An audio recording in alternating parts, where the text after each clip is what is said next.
Okay, thank you. I think our last category I call the favorite things categories because a lot of the young kids love to ask what flutists' favorite things are. So I'll ask it in a little bit of a different way. Do you have certain kinds of music that you enjoy the most to play, certain time periods or certain composers that you particularly enjoy?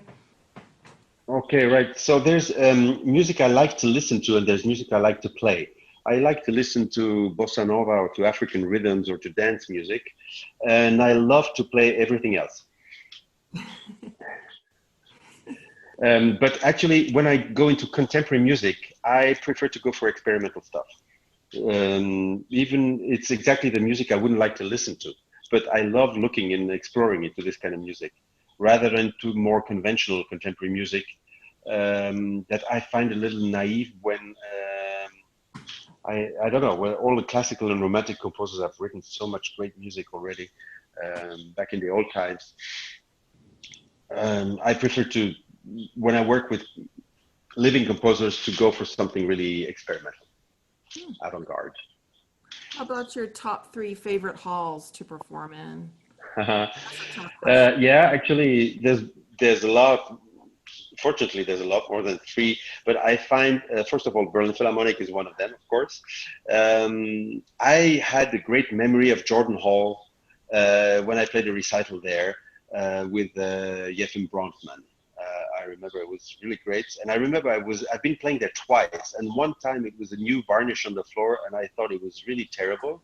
And then the next time, it was a few years later, it was had gotten a bit older, and with the time, it had gone a bit softer and mellower, and had been gaining some of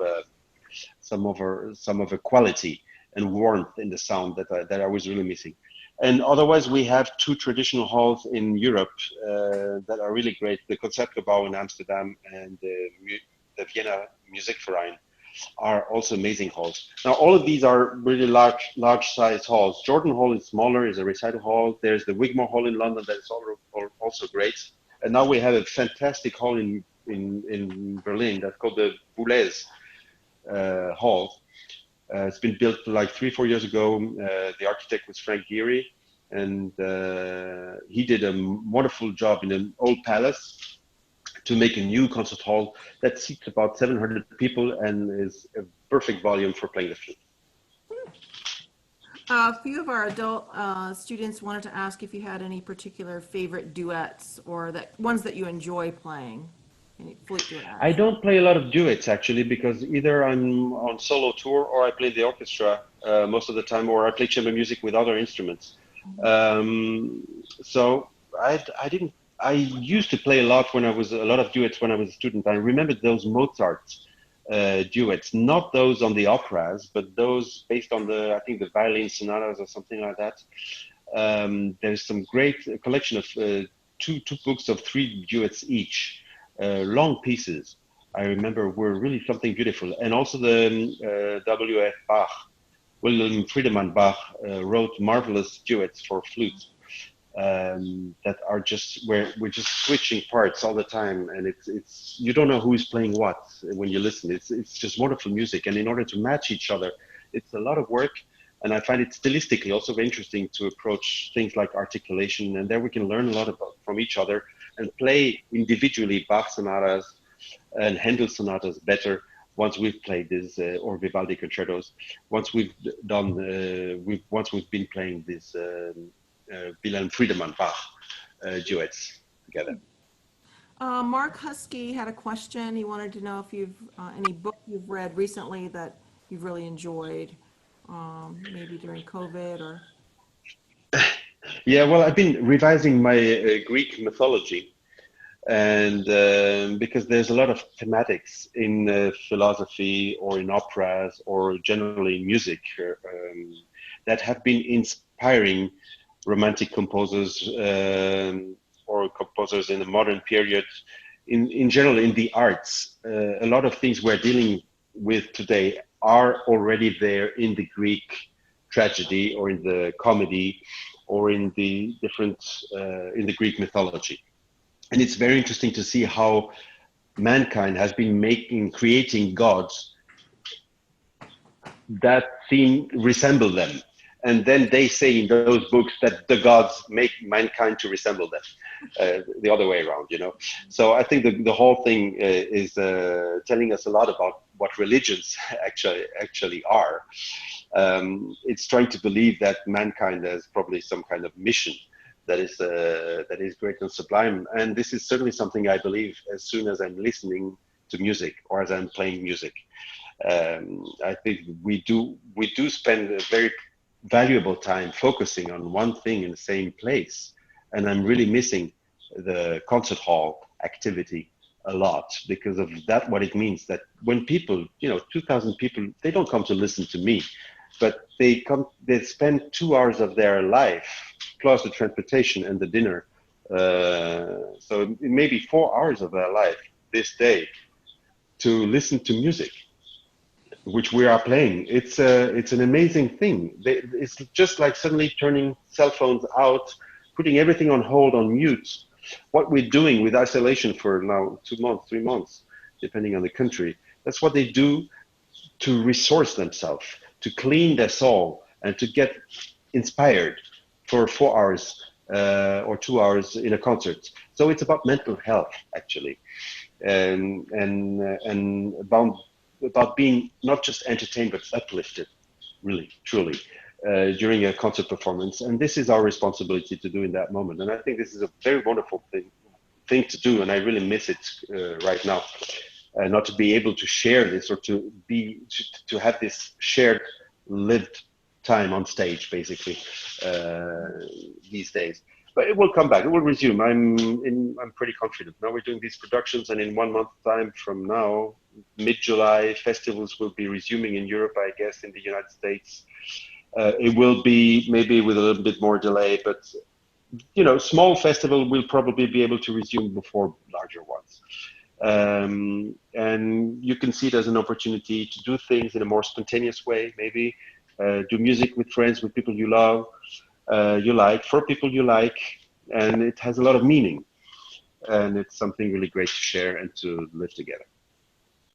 Well, for our final question, one of our graduating seniors from high school, Michelle Tom, we have at least 6 that are graduating. None are going on for careers in flute. They're going to be deciding what careers they're going to do in their life. And she says she was reading that when you first started off, you didn't ever think about that you were going to become a professional flutist. And do you have, given that you didn't realize that to start with, and then that became your career, do you have any advice for these young, beautiful young people? They're all amazing. We're going to miss them so much, but they're going out in the world. And any advice on choosing their career paths or how to go about that? I know that's a very, very big question to end with, but we throw it out. It's a huge question. I've been talking exactly about this with my son, who's in college in England, and he's studying, and he was asking me what kind of master should I apply for because this is going to change my life. And I said, listen, you're 22 years old or something. I had no idea what I was going to be doing. I had no idea I was going to go to Berlin. I had no idea I would do this or that, how long I would study, where I would study, etc., etc., etc.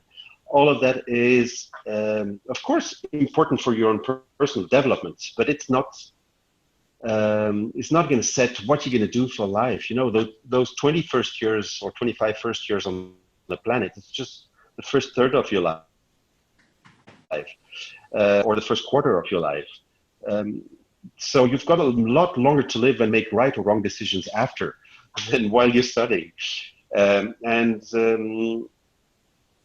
If you find a path that is motivating for you, where you see, of course, if you study finance, you can. That doesn't mean that you're going to be at the stocks or in the banks or stealing money, ripping off from other people's pocket, or mortgages, or going to be running a tax office or a tax consultant or whatever. No, you can also be supporting your community. Making sure that that the money that is put there in a collective is going to serve everybody, etc. You can support your sports club. You can also decide to, to run your household properly, or there's so many things to do with whatever you are actually studying. Again, with the flute playing, I had no idea I would become a performer as I am now today. And it's, if I am playing what I'm playing, where I'm playing, etc., it's because of the people who listen to me more than because of me, you know, in many ways. But I think it's, what is most important is the motivation, the education, the fact that we are studying something that is beautiful, that we care of, that we are dedicated to. I think if we learn to dedication to what we're doing, then we will do it properly, and we can practice doing good and doing things well, whatever we're doing, whatever we're studying. And this is probably the methods of how to do things well is probably and how to keep, you know, to keep straight and to be able to look at yourself in the mirror and say, I did my best, whatever you're studying. I think that's the most important thing. That's the key to your own personal, not success, but fulfillment, and for a happy life later on also. So this is the way to decide for yourself what you're going to make out of your studies, rather than what you are actually studying. Well, everyone, thank you so much, Emmanuel Pahud. You are so universally loved and appreciated, and we are so honored. Unmute, everybody, and we're so honored that you've been with us. Let's unmute. Thank you so much. Thank you. Thank you so much. Thank you. Wonderful. Thank you guys. Thanks so much to you, to everybody, and to you, Judy, for setting this up. And I wish all the best to the Boston Flute Academy, and maybe see you live next time we're on tour in the US. It could be as early as the coming fall, but who knows whether that's going to happen or not. Currently, it's really tricky. It's really difficult to tell, but we are scheduled to come on tour in your area with the Berlin Philharmonic. So Oh my God. check out the concert venues around Boston. Well, we would take good care of you, and we'd put on a great concert with you. Wonderful. Thank you so much. Thank All you. right, everybody. Thank you so much. You. Keep the great work. Bye-bye. Bye-bye.